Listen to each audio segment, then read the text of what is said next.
Next one is Sumos. We're gonna stand a little bit wider than shoulder width apart, feet slightly turned out. We're gonna bring our palms to the ground. It's important you keep your palms pressed into the ground. You're gonna sink and then drive your hips up. Don't let your hands come off the ground. You're gonna sink, press, sink, press. Don't force your legs straight. Just go till you feel a pull in the hamstrings. If you need the blocks, same thing. Hands on the blocks. We're gonna sink and then we drive, and that might be a little bit less intense on the hamstrings, on the hips. You're gonna do 10 repetitions of the Sumos. Okay, you're gonna have a dowel. If you don't have a dowel, you can use a PVC pipe or a broomstick, a mop stick. You can even use a towel. You don't necessarily have to have a dowel for these ones. We're just gonna go our over and backs, arms a little bit wider than shoulder width apart. It's important to keep your arms straight. So if you need to go wider, as wide as you can, that's fine. We just wanna keep our arms straight. We're gonna go over and back. You should feel a nice stretch in the chest and into the bicep even. Over and back without overarching your back or shooting your head forward. So if I'm going sideways, I'm over and back. Nice and smooth. Over and back. We're gonna go 10 over and backs. We're gonna go into our kneel and reach now. You can place your knee on a yoga block or on the mat. You can do them on the ground, but if it bothers your knee to kneel down, use a block or a mat. But you're gonna be kneeling, and what's gonna happen is, I'm gonna bring my front knee here, back toes are on the ground. You can do these with shoes on. I'm just showing you an example how your foot would be. Knee up, you're gonna reach across the body and towards the back heel. So it's up, arms straight here.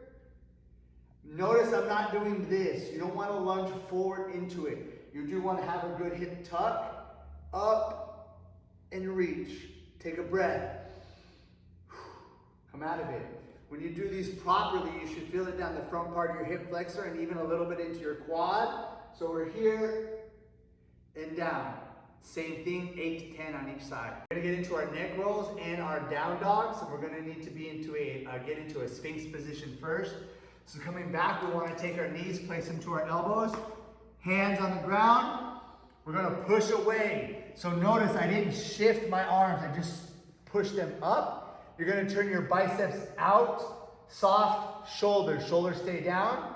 From here, I'm going to get my neck rolls in. Nice and smooth. Notice my arms stay out. I'm not letting my arms collapse in or shrugging in the shoulders. I keep the biceps out. We're gonna go neck rolls, nice and easy, 5 each way. Once I get done with my neck rolls, we're gonna do our down dog. So we're gonna get set up in a quadruped position.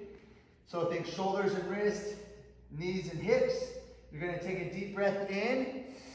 On your exhale, you're gonna drive your heels back into the ground and you're trying to straighten the legs out. Now this one can get intense for the back of the calves and into the hamstrings. So make sure you only press to where you feel the stretch. You don't want to overstretch it. Same thing, you can use a yoga block or blocks, and as you push back, this kind of helps you get deeper a little bit into the stretch and supports you a little bit more. So breathe it in, you're going to breathe it out. Breathe it in. We're going to do those 10 repetitions. Last one, you're just gonna lay flat on your back, bring your feet in close to you, and we're just gonna drop the knees side to side. Nice and smooth. Avoid rolling so your shoulder comes off the ground. We wanna keep our shoulders into the ground. We're going side, breathe it in, breathe it out, going back and forth. We're gonna do a total of 20 repetitions, so 10 on each side.